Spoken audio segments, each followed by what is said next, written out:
असलामुअलैकुम दोस्तों, क्या हाल है? ठीक हो दोस्तों? ਅੱਜ ਅਸੀਂ ਗੱਲ ਕਰਨ ਲੱਗੇ ਹਾਂ ਗੋਟ ਫਾਰਮਿੰਗ ਤੇ ਮੇਰੇ ਜਿਹੜੇ ਰਹਿਨੁਮਾ ਨੇ ਜਾਂ ਮੈਨੂੰ ਇਸ ਗੋਟ ਫਾਰਮਿੰਗ ਦੇ ਵਿੱਚ ਦਿਲਚਸਪੀ ਜਾਂ ਮੇਰੀ ਰਹਿਨੁਮਾਈ ਕੀਤੀ ਗਈ ਹੈ ਉਹ ਹਨ ਮਾजिद शबीर भाई चकवाल ਤੋਂ।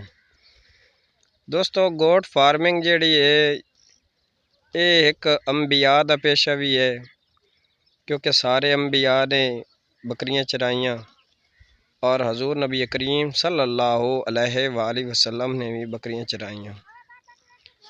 पहली गल तो है कि सानू इस गल ते यकीन होना चाहिए जो काम हजूर पाक ने किया है वो साडे लिए बेहतरीन नमूना है और उस काम दे विच सानू नुकसान नहीं हो सकता। अगर किसी भी काम में सानू नुकसान होंदा है वो साड़ी अपनी गलती, साड़ी अपनी कुताई, साड़ी अपनी जनाब मिस्टेकां दी वजह तो सानू नुकसान होंदा है।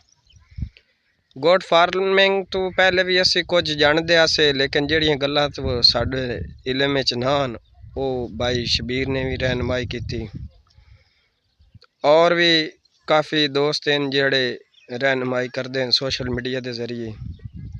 अज असी गल करनी है कि गोट फार्मिंग करनी चाहिए या नहीं करनी चाहिए। ते सारे दोस्तों के अगे असी ये सोशल मीडिया के उत्ते इस तो रखन लगे हैं कि ताकि हर बंदा कामयाब हो जाए जेड़ा कोई बेरोज़गार है या जेड़ा कोई अपने माली हालात की वजह तो परेशान है। तो आओ दोस्तों गल करते हैं। ए जी साढ़े कोलों हैं 2 भेडां ते 4 बकरियां। असी इन्हां दे लई एक कनाल जिहड़ी है ना वो जंतर दी गड्डी आई आ साढ़े कोलों है। तुसी एरिया वेख रहे हो ये ज़्यादातर एरिया जिहड़ा है ना देहात दा ही है। फर्स्ट टाइम जिहड़ा ये चारा खांदे ना वो खांदे बहुत ही कम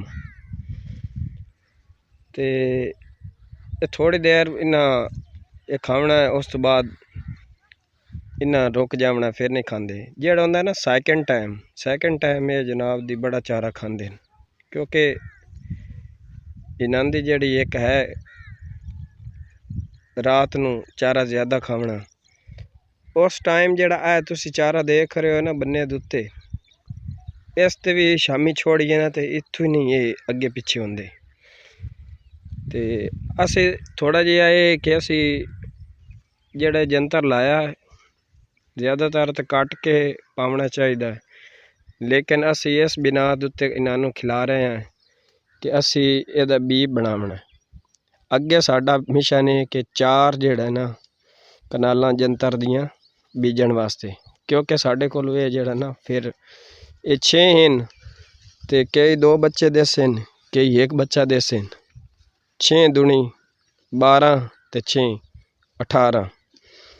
18 चो चलो ज़्यादा नहीं तो 12 या 15 तो पक्कियां ही हो जासे ना।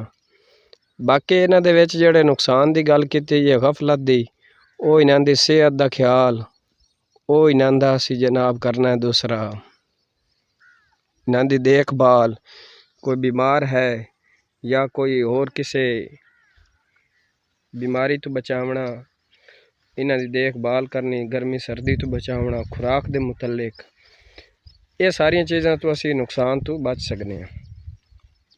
तो उम्मीद है जो दोस्त साढ़े चैनल ते नवे हैं वो वीडियो नू लाइक भी करें ते शेयर भी करें ते सबसक्राइब भी करें।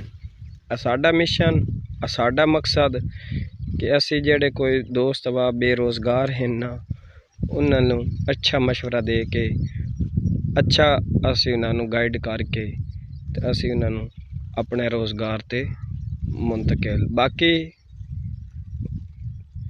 नाल दे नाल तुहानू हर इन्फॉर्मेशन हर रोज़ दी नई वीडियो सी उस ते तुहानू हर इन्फॉर्मेशन दिती जासी। तो तमाम दोस्तों नू सलाम।